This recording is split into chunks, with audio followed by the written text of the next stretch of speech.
teams experiment with the, well, not necessarily support heroes that we never see, but definitely the less popular ones. So the support Luna, which of course, you know, the top teams in the world have shown it absolutely can work. But let's see if Hanskin's going to be able to do that here today. As yeah, just on paper, that doesn't indeed look like a very easy game for some of the heroes on Alliance's lineup.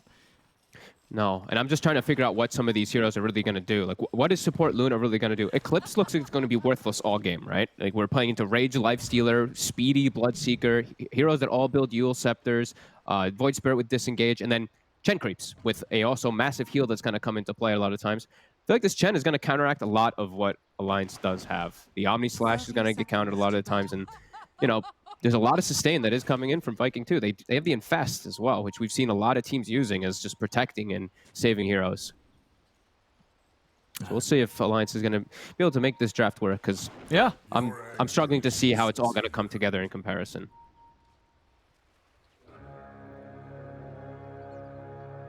We'll see. Some a bit of action here. Toby just chasing down Nico Baby, seeing what sort of lanes they do end up being in. Nico Baby is going to head up towards top, as Toby will just continue to follow him through the jungle all the way over towards that top lane. And yeah, it looks like overall the setup's not too surprising. Would you sort of agree with the panel? We did see, of course, the hesitation at the end from Alliance in terms of who was going to be playing the Pugna, who was going to be playing the Magnus. Do you like it this way around, or sort of, I think as Kyo was saying, would you have preferred to see them the other way around? I feel like the Magnus mid would have been a little bit stronger, just in particular in the matchup specifically. I feel like Limp also has some things he has to worry about too at this last big Void Spirit. Hero that can control you and just everything is magic damage. You can pop this Pugna through Decrepify in most situations. We'll see top lane. Well, Magnus, yeah, it's damage just a strong lane. Blade Fury. Yeah, with the way it's set up with S4 down bottom, I mean, he should be able to freely farm down here, right? It's not a hard lane for S4. No, I wouldn't imagine so. I feel like like Chen can do so much fun moves here that you can just break this lane. You can even set up the kills on the Luna pretty easily, though. Hanskin can definitely die if Celery's able to ever get a good creep. We're seeing that Hanskin is making sure that he blocks those camps, though. The first ward to block the small camp, and then, of course, he's body blocking the hard camp. Yeah. And I guess sort of overall, too, in terms of heroes that do have the potential to have a pretty open game. And you say already the Void Spirits having those strengths against heroes such as the Pugna, but overall just the lack of catch, right? I mean, you look at this Void Spirit, what's actually going to be there to catch him by surprise? Yeah, not a whole lot. I feel like that's going to be, like, a lot of the times I'm looking at Alliance's draft and I don't know how they play when they don't have RP down. I don't know how they make these even just ganks across the map.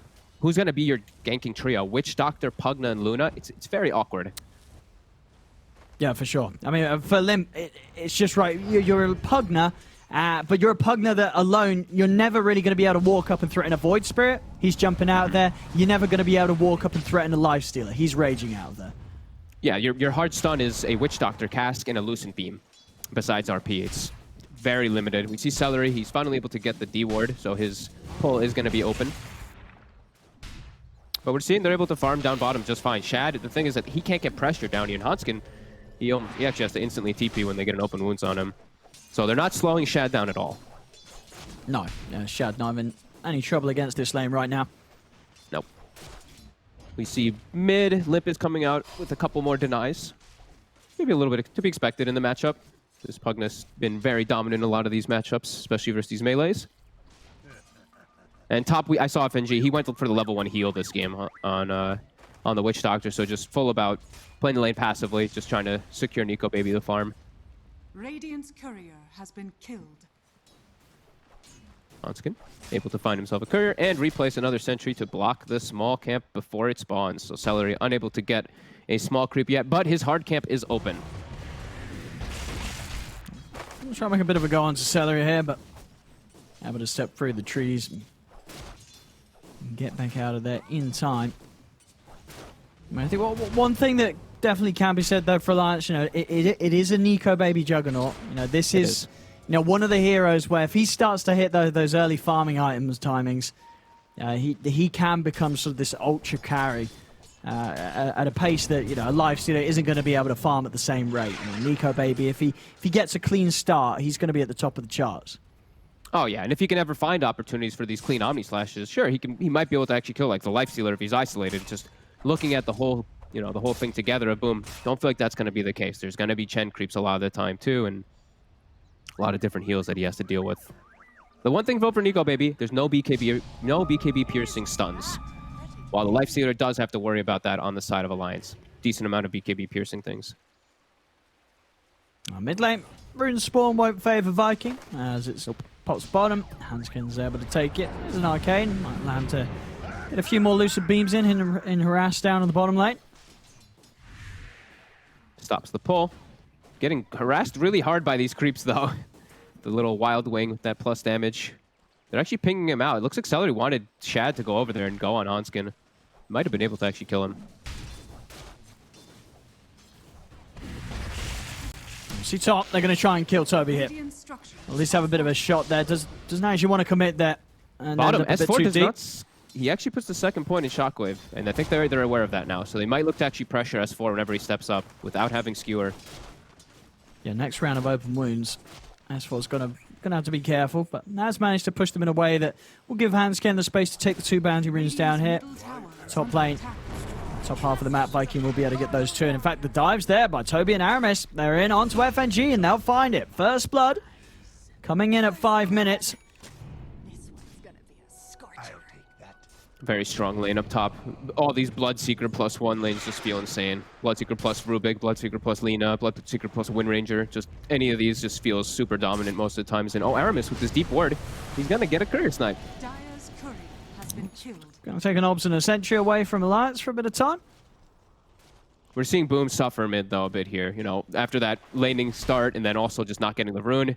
He's actually been pushed out completely here as Limp now. With the catapult, he actually can look to pressure the tower a little bit here. Does have the 3 points in decrep, more about the killing build, but should still be able to really punch on this tower. Aramis is going to rotate over to try to slow it down. This is a big move here. Do they have any points in Aether Remnant? They don't. So they can't look to really set up on a kill, but he can deny the rune. Away from Limp. Oh, but Limp, he has a sentry. He's actually looking for the kill. He's going to go for this. Aramis is able to turn with the stun set up. In fact, time's being bought for Boom to jump in. Doesn't want to commit any further with that second step. Wouldn't have had enough to pop Limp and has to be cautious and respect that life drain turnaround capability. It still keeps Aramis safe. S4 having to play a lot more defensively bottom. He's even put the even another point here. No skewer, just 3rd point into Empower. So walking up, getting more lats, it's a little bit concerning for him, but I feel like he's gotten enough out of this lane anyway. Yeah, and I imagine he probably feels that against this lane, as long as he's got a TP, he's going to be able to escape, right? There isn't going to be that threat of and then killing him at a rate that he can't prepare for. But yeah, with the gank of Boom, there certainly will be the burst. There's no escape for S4. When there's 3 of them beating down upon him, and Shad able to get the last hit, so still more money going the way of a lifesteal. It's already had very, very free farm down here on the bottom lane. Yep. We see Hanskin. I kind of figured that this would be the case. You know, I don't know what you do as a support Luna really if you're not running like a tri lane. He's just stacking. They've got a double ancient stack and a triple hard camp stack to set up the jug. Going to try for Toby here. They've got Limp coming over as well. They're going to have the burst easily. Take down Toby, so it's quick. As Boom makes a move down bottom. Limp's available to reflect that and make the move up top. Takes out Toby. Nicely done. There's Boom trying to poke on that mid tower a little bit there, but he is a Void Spirit. And Hanskin will get some much needed levels here in the mid lane. And it looks like S4 is actually going to be the one to take the stacks. So not leaving them for the jug. Yeah, I mean, I guess sort of figures that Nico Baby, he's very happy still in this top half of the map. He's free farming. You know, he's sort of the time spent heading over there to clear those stacks. Not quite worth it for himself. And it's never bad for S4 to get himself some early farm, push him towards his first time. I mean, is this a game where you think he will be going for the Blink Dagger straight up, or do you imagine we're going to see some auras being built up by S4? I think he might have to go for Blink. They have no forms of starting fights or really doing anything in the game. Witch Doctor Luna can't force anything. I feel like S4 might have to go for the Blink. And also, another thing to point out, since he did take the stacks, he actually took a Royal Jelly charge for himself. He didn't give it the Limp. Oh. He took it for himself and for the carry. That's Selfish yeah, he's gonna say to Nico, baby, don't tell anyone. Don't tell Lim. He was quick how he handed them out too. With no hesitation when he picked it up. See Hans can continue to stack up. And we're seeing Viking already coming out with a slight gold lead here after this laning start. And it feels like for them, they can make the moves a lot easier. They can actually gank lanes. They can gank from side to side. It feels a lot more limited for the side of Alliance.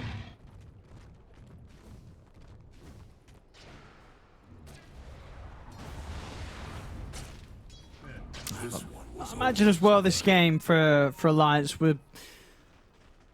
would you sort of say that the Jug with the Empower and the scaling is better for them? I mean, but when you look at the heroes they have this game, I mean, you know, last game we did see Viking getting away with the passiveness. This time around, is it more likely to reward Alliance if the game falls into a similar state? It definitely could, yeah. The Jug plus the Magnus are going to be really strong. There's some strong stuff from Viking, though, like this Lifestealer. We've seen how much... They have this Tri-Core going for them as well, too. On mid. Handscap. What's able to move in and get the kill onto Aramis. Nice The heal. life drain is keeping Hanscan alive, and it'll save them. Very nice. Able to walk away there. Boom not quite able to commit to burst him down. So Alliance getting the pick on the Lina, backing off in time. Limp. Be careful how far he walks out. He gets ruptured. See if they've got the damage here. As Limp trying to stand his ground here straight away, coming in with a burst. Toby's taking a lot of damage, but the Remnant's in place. Pulls him back, cancels the life drain. Bottom, though, they actually get Shad with the movement from Nico, baby. Ooh, with the RP and the Omni. The double ult. It does the job. I mean, that's a huge move to make. I mean, bringing in the carry and taking out the enemy carry. Big moves from Alliance down in that bottom lane. Having to commit both their big ults, though. I feel like that's the only way they can actually set up ganks. Is just like it's RP. Besides that, it's Witch Doctor and Luna don't set up ganks. They don't defend towers either. Very awkward support combo. And they're going to get a good amount of pressure down bottom, but we see top Viking. They're actually going to put more pressure, and they're bringing heroes bottom to fight. As well, Chad. already out with the skewer, and with the TP backup coming in for Alliance, FNG's over here, as well as Hanscan walking over. Is under attack. It's a little hard for Viking GG to chase any further. They're just getting more out of the map again, just like the last time. Already up to a 3K gold lead. Yeah, Just getting more a little farm. surprised that kill on Shad didn't really shake up the lead that Viking has right now at all. Yeah, still holding that 2 to 3K advantage over Alliance's farm here in the early game. They've gotten some pretty big kills. And Toby, he's 71 last hits. I mean, it's a lot on this offlane Bloodseeker in comparison to the Magnus. Only has like 60, and a lot of those were jungle creeps for S4. So Toby just looked quite a bit more farmed. His Yule's already finished up, I believe, on this Bloodseeker. Very early. Now he can also be, that setup now for the Lina. He can start moving around and ganking a lot more on this offlaner. Sure, and a solid dodge for, against those big ultimates. You say Alliance is so reliant on getting the kills. RP, Omni Slash, you're quick with the Yules, you're going to be able to dodge both of those. Yeah, I think they should. I even wouldn't mind if Viking builds 3 Yules. Like Void Spirit, Lina, and the Bloodseeker. It works so well versus this lineup of Alliance. Set up around mid. They've got the Ogre Ice Armor set up onto Shad. 28 armor. Boom. So no boom. Actually going in aggressively there. S4 toying around with the idea of dropping the RP, but won't do so. Boom's out with the Astral Step. Bottom. Nico Baby gets ruptured. He's still got the spin in the TP. And in fact, he's just going to turn with the Omni. And he's going to get... Oh, he's going to get it. The crit comes out. Nico Baby gets the kill. Boom's headed down here, but Nico Baby, he's fine. He's able to walk away. I guess overconfidence there from Toby. Maybe not expecting the Omni Slash to be back up. But it was. I think it probably only just came up for Nico Baby. It's a dead Bloodseeker. Perfectly done, too. He pops the drum charge as he Omnis. That extra attack speed, it was everything. If he didn't have that, the Hand of God would have saved that Bloodseeker for sure. And that was right before the Bloodseeker, I believe, did have the Yules finished up. I think it was at base, or... Oh, no, he's still missing a component. Dire's top tower is under attack. Nico Baby bringing it back for his team. They really need him to. He has to do so much this game. It really does feel for Alliance. He has to carry, and it looks like he has to be kind of the playmaker a little bit. They're just limited because of their 2 supports. As we see Hanskin, he's 1-0-0, but it's just a Luna. He's just going to farm up. I guess he's going to go for Aghanims in this game, which I don't know what else you really buy as these support Lunas. But he isn't a Chen, so. And Rage, which kind of counteracts it very heavily. See Aramis set up on top for Hanskin. I'll see if Aramis is able to get in range for the stun, but Hanskin is playing it smart, keeping to that top tree line. Yep. They're waiting for Boom to walk over. Boom's getting close. Aramis is going to commit soon. Now and they're bringing even more just in case. Yeah, Hanskin. I don't think he can run away from this one. He can maybe try and juke and go for a TP out, but Boom's in straight away on top of him. Hanskin will be found. A lot of farm for Nico Baby, though, all this time that they're not able to pressure him at all. That is the one thing, too, is like we haven't talked a lot about how this Void Spirit, very little disables for him. No BKB piercing anything for the Jug. So Nico Baby, he's got this free farming game as Toby, mid. Maledict going to be enough. He should be okay. Yeah, just responds with a straight TP out.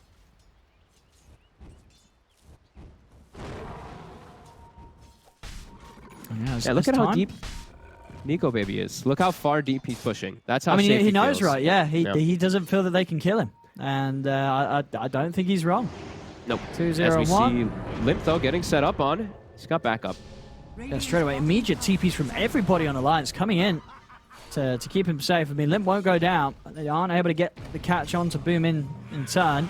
S4's very Baby. close to having the Blink. Just 100 gold away from having Blink Dagger on S4. I mean, that could be pretty huge.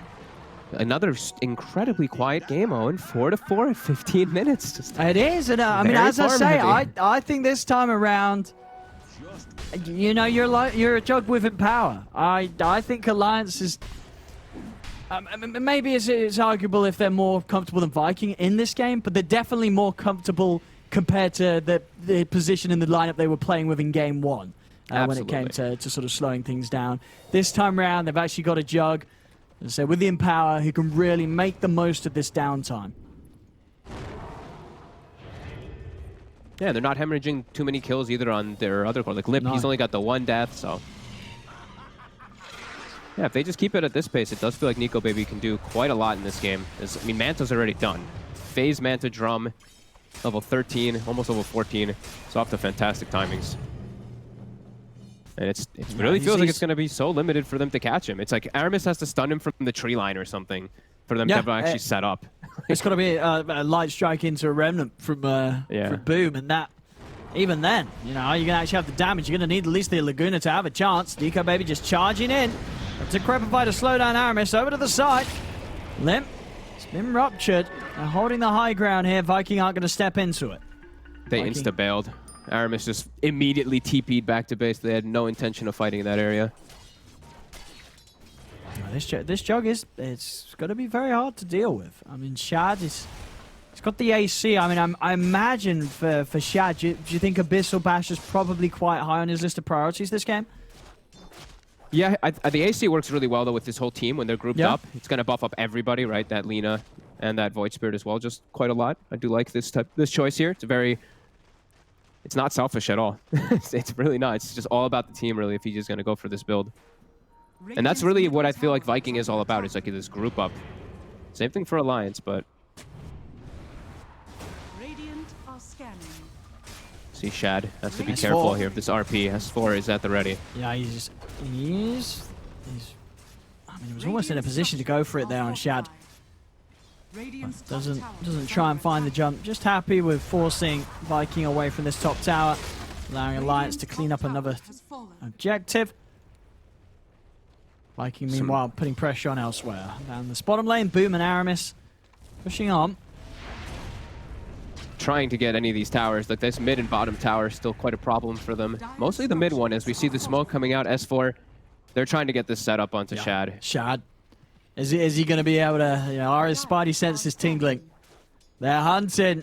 And Shad, there's the jump. In they go. Everything dropped down on the Shad. He's still alive? Oh my goodness, he didn't die. He didn't die. 3 ults for what? They didn't kill him. And now Viking's going to be able to turn up, kill FNG. Nico Baby, his Blade Fury's about to come to an end. He's running. They're chasing. The open wounds out. We'll be able to remove it with the Manta Style. Over to the side. Celery and Aramis, they control S4.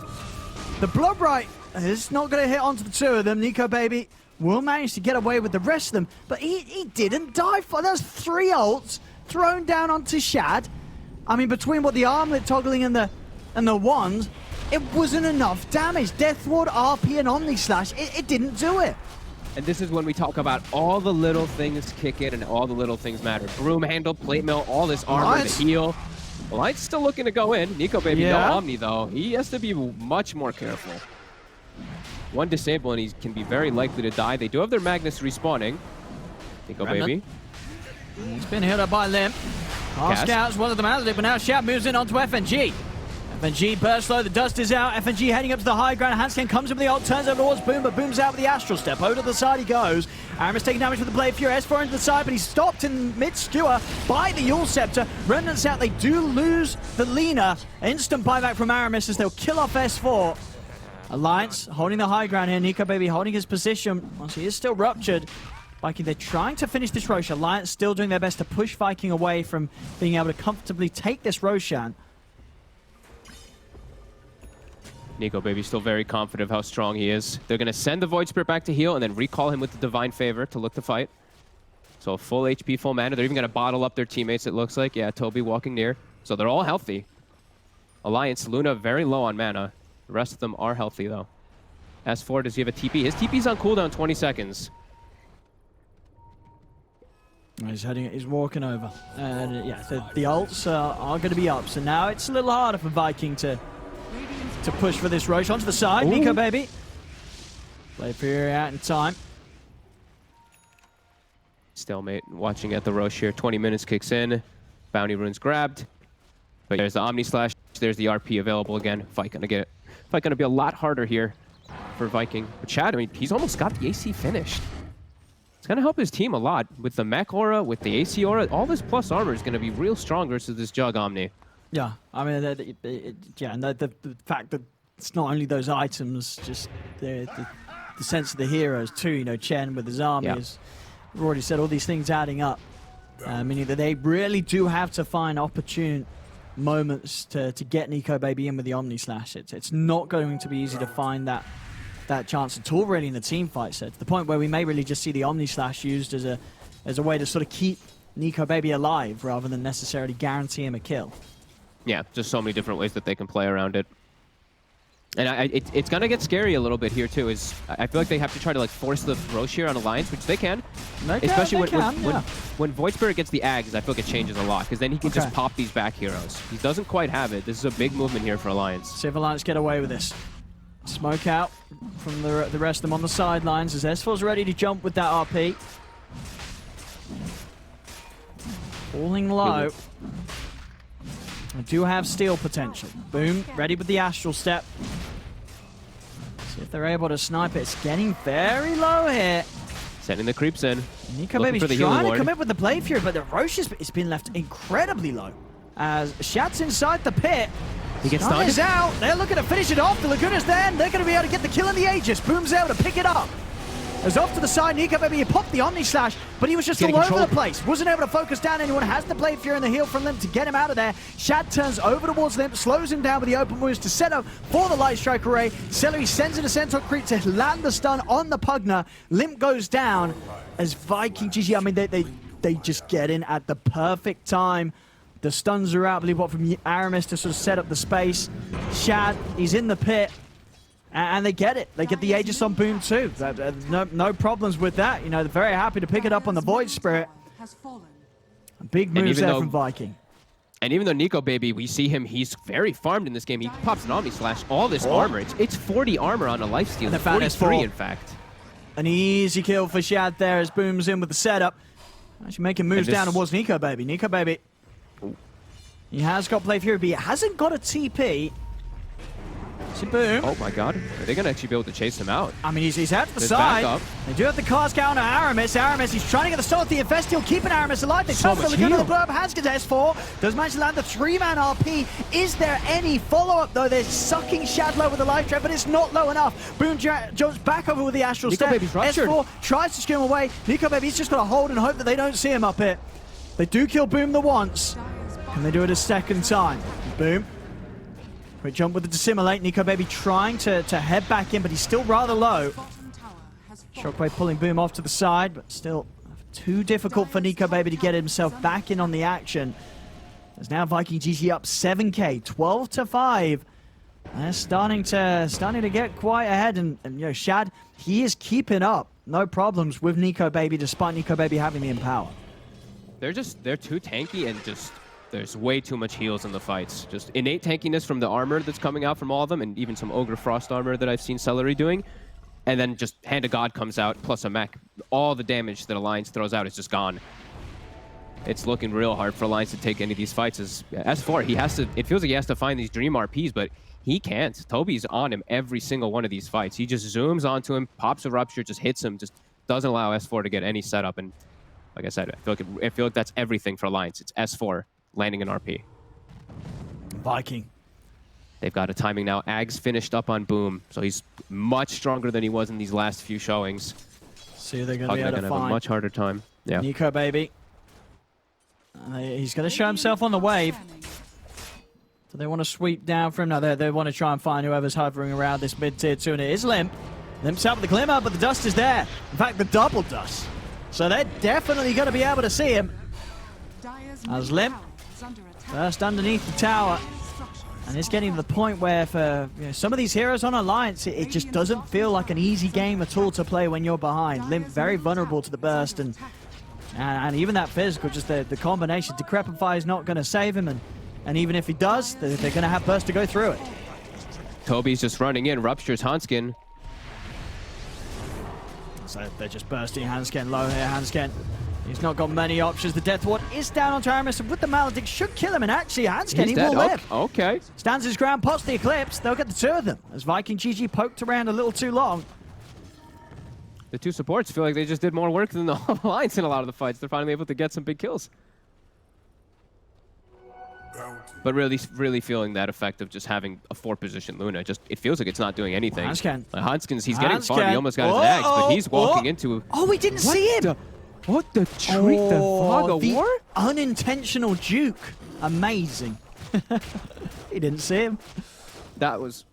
Okay. I mean, Hanskin will never know how close he was to his death there. And now, I mean, he's got his Aghanims pretty much finished. Yeah. So, all right, it's been a pretty useless Luna besides just having some stacks going on throughout the majority of this game. Let's see if the Aghanims can start to actually bring it into fruition, because it's really starting to feel like Alliance has a pretty impossible game going forward here. And we see Shad as well after he's got this bash. He's been flicking through a few items. I mean, what would you think is the best to settle on? He's got the MKB currently queued up, but he was also sort of toying between the Nullifier and also the completed Abyssal. I mean, what do you think the MKB is the best decision here for him now? What does he need the most? Yeah, MKB. They saw the pickup from Nico Baby, him going for Eagle Song. I think that those 3 items, though, are exactly how he should finish it up. Sure. He should go for MKB, into Abyssal, into Nullifier, because Nullifier counteracts the Pugna, and Abyssal's just going to be really strong versus that Juggernaut. Finally give them a BKB piercing disable. And I guess, of course, the Nullifier can also be very nice against these carriers relying on the Empower. That is very true. Getting in, taking that off before a big fight kicks off can make all the difference. Dire's top tower is under attack. But still a long way to go for that to happen. But again, not the most action-packed game. It is setting up to be a game that could draw on for a little bit of time. Both carries farming away to their heart's content. Just as the question will have to come out is, can Nico Baby do it by himself? Because the other two cores are just not farming, and Limp, he's getting to a point where he's already probably at that point where he's just kind of useless in the game. He's very susceptible to just dying if they get on top of him. Yeah. So yeah, can Nico Baby carry this? It's going to be a lot up to if S4 can get these big RPs for him. As yeah, they've itemized pretty much all about him. I was looking to see if they were going for like medallions or solar crest, but they just chose not to. The supports just went full greedy for themselves. Ags and Veil rather than any medallion or solar for Nico. Which I would have really liked to have for him since they're doing a full 4 protect 1. Let's see what Alliance can find with this as S4 leading the way. He needs a big RP. They need him to get a good jump to get the fight going in their favor.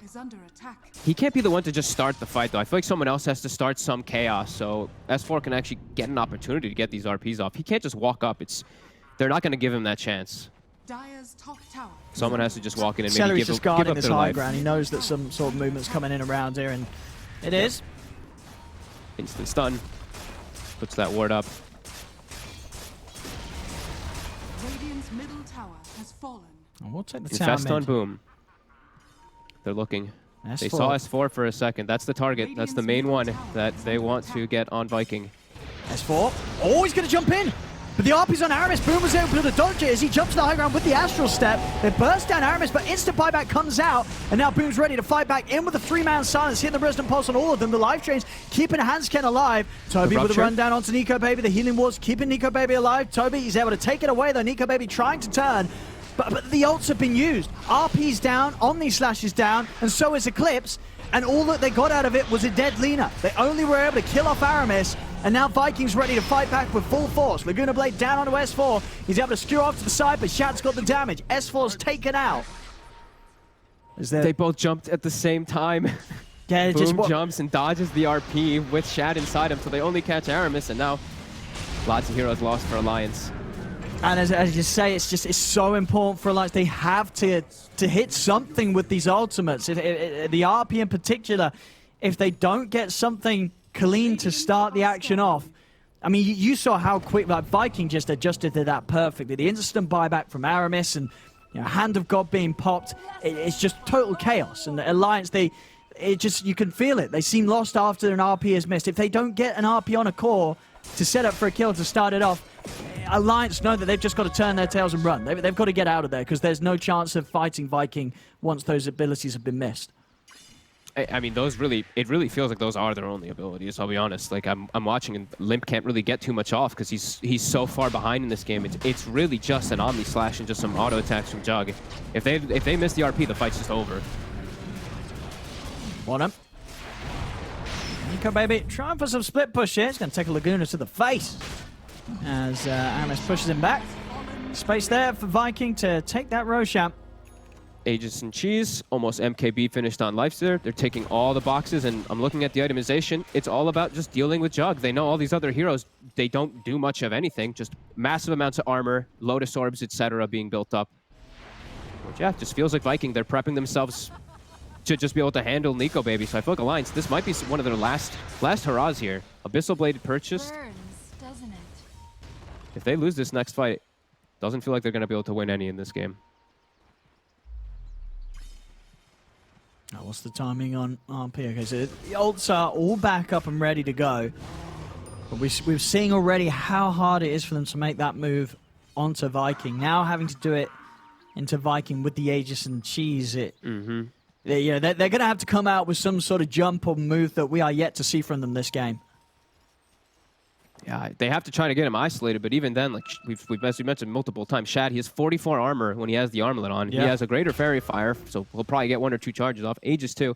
So many different things now that Alliance has to deal with, and look at the way the lanes are. Viking, they're aware of the positioning of Alliance right now because top and mid are just so far pushed in. Top's actually going to start getting hit on by a catapult. Oh. Blood Rage at Toby. Maybe roll that shit. And look at this as well from Celery. This is some pretty top-tier Chen army, right? If you look at the creeps he has, it's kind of perfect for all across the board what they offer. Yep. Some armor, some movement speed, some Yep. magic resistance, and some damage. And a stun. Look at all the buffs that they have on them when they're running around. Look at it. It's going past Everyone's the bar, got- past the inventory, so many buffs. Oh, There's no, it's bottom. good. He spotted. It's a freebie. Let's look at, I mean, Alliance, they're going to need some miracle-like plays from S4 with the RPs.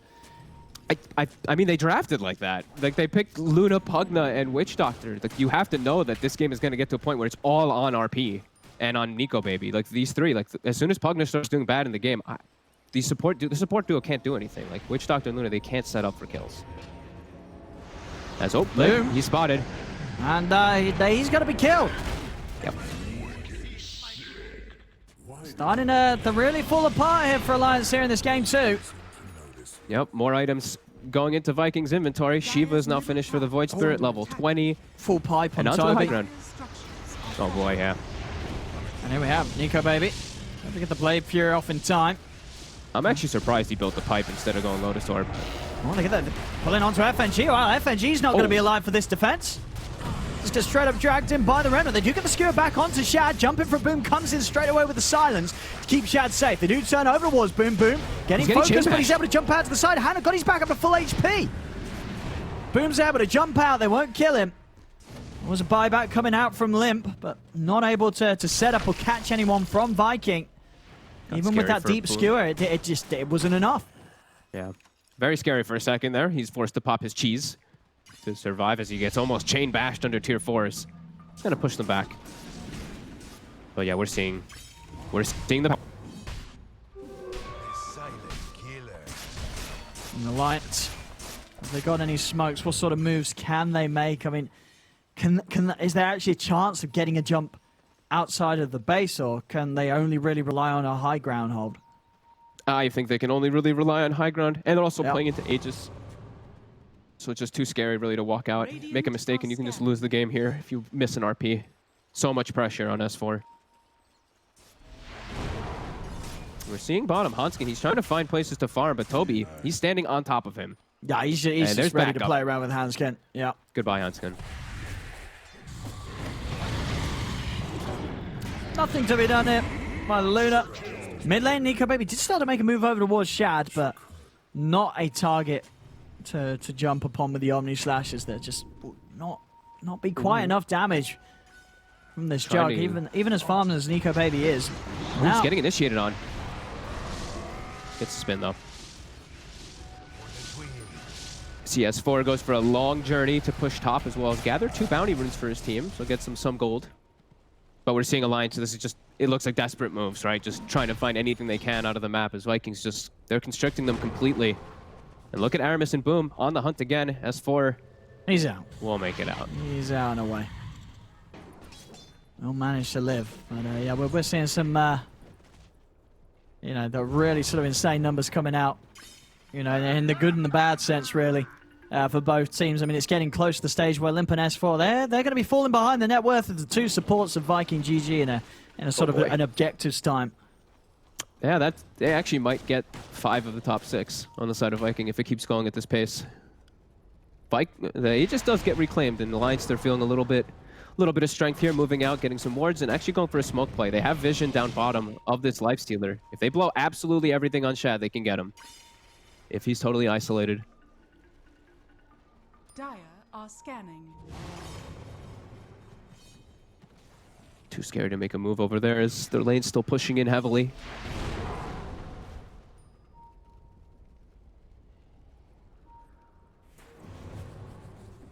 Dire's top tower is under attack. Yeah, all of them just sitting around Hanskin. That was very obvious too. They have like the Vlad's aura on him too, so they just know that everyone was sitting right next to him. So they just ping him, set themselves up on the high ground, let Aramis keep pushing the lanes. Viking just playing it calmly here, waiting till they can finish up these next few items as they're in just a great state right now.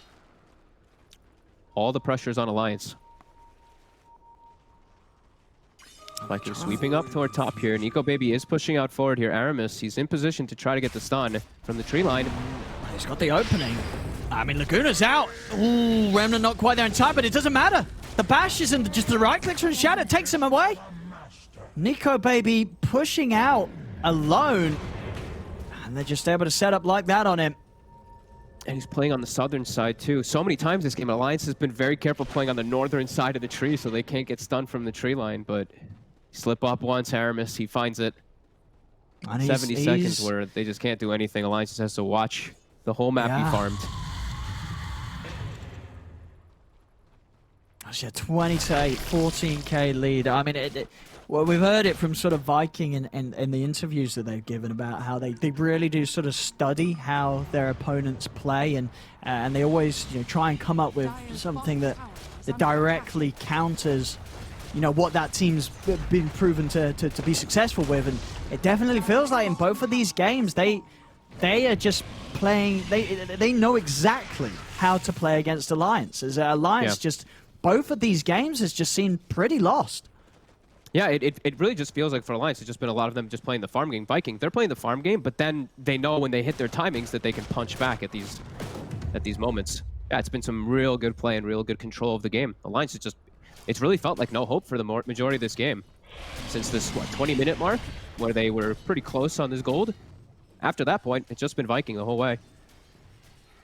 And yeah, we're looking at that net worth. Lina has now surpassed Pugna and Magnus. So 4 of the top 5 for Viking. And it's not like the ones below are that far apart. Like, there's still a chance that we'll see Chen take over and get himself up into the top 6 too. Yep. I mean, what one team fight salary he's going to be up. He's going to be up there with the rest of them. And, yeah, and all these things will really matter. Is Roshan, that might do it. You know, that'll get him close. They have a full Aghanim's on Aramis now too, so the Jug, Nico Baby starting to look very frail. 2,300 HP, and Ag's Laguna, more than half of HP will just be gone. There's Aegis and Cheese. Yep. Aghanim's for Toby. Oof.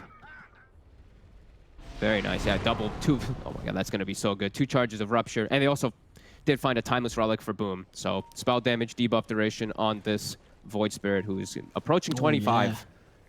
The Dissimulate stun talent probably going to be grabbed if he hits that too. And yeah, and he's also not too far off from you know, pretty much getting the Octarine done. Yep. They're just getting so many different items in Alliance. They're not getting much of anything. It's just Nico Baby slowly trickling getting these items. It's, you know, we say it a lot of times in games that do get very one-sided, and a team's down with a mag, but you know, I do mean it when, you know, for Alliance to turn this S4, he's going to need a 5-man RP. If anything less, it's not going to cut it. They have to hit something insane, as they're 26k down, and yeah, just nobody other than Nico Baby with any sort of semblance of farm on their team. Nope. You know what would be the saddest thing? He lands like a 4-man RP, and then Nico Baby runs into Omni, and he Omnis a Lotus. Still possibilities of all this happening. Oh, yeah, that's true. Nico Baby's got to watch out for that. You do not want to Omni a Lotus Lifestealer. No. I'm sure he won't. You know, these guys are professionals. Mm-hmm. But if he does, yeah, you are right. That could certainly rub some extra salt in the wounds here for Alliance, as this has, without doubt, been a very rough series for them. After, you know, some performances from Alliance as well, that, you know, they did pretty much what they ended up at the top, right, during the group stage. They were winning. They were winning win after win. I guess for whatever reason, today is just it's not Alliance's day. They've turned up against Viking, and it just seems like Viking's done the better prep, the better homework. Yeah, and this, I mean, the better draft, really, like you can just say, Alliance's draft is just, it's awkward because they have the support Luna. It just makes everything so hard for you to really do much of anything ever in the game. Like 41 minutes, and we can just keep talking about it. You know, Hanskin is 1-4-4. I feel like his biggest contribution really was just stacking some camps for his team. Just feels so hard for them to just play anything and just do anything versus this Viking draft is. Yeah, the lead's just getting ridiculous at this point. It's almost 30k. Well, 25 for Shad, almost 25 for Boom. Yeah, they're almost at critical mass here. Yeah. There we have it. Time to push the base. What is Alliance going to do about this? See what S4 can do. Can he get any type of blink skewers? They've already got vision of him, so he has to watch out. If he blinks up, he can just get Yulesed and comboed immediately. Slithering. He's just going to get Yulesed. I mean, instantly, as soon as he's in, the Yules is there. He's trying to run, jump forward. The Laguna bursting him low. They're trying to keep him alive with the life drain, but with the Abyssal, Shad's just over onto Limb. The buyback will come out from the two of them. I'll turn over towards Shad, but still in on the front. Nico Baby's got the bashes and control onto Boom, but it isn't enough. Boom, he's able to jump out, pop the cheese. He's back up to full HP. He's out of there. As Viking GG, they'll get the space to take this Rax. 3 heroes dead as well, having to come out with the 2 buybacks there, Alliance, but still not able to do anything against Viking with those buybacks. I'm surprised he goes for the skewer play. You have to know that they're gonna Yules you instantly, right? I've been seeing it the whole time too. Like, Aramis is just waiting in position with all this cast range. S4 has to be more careful. There we go. Good That's RP. a solid RP. Onto the 2 of them. Eclipse following up as well. But with the Yules and with the Dissimulate, they're out of there. And Shad's already moved in onto Lim, taking down the Pugna. Over he goes, over towards S4. S4's dead. Nico Baby is silenced and killed. That's going to be it. 3 dead for the 3 cores. No buybacks available. As Viking, they could just play around with Alliance right now as they clean this one up. Triple kill for Boom. Onto the tier 4s they go. There's the GG. And a rough day for Alliance indeed, as Viking I mean, both of these games, Viking just looking so composed and controlled. It was just a masterclass.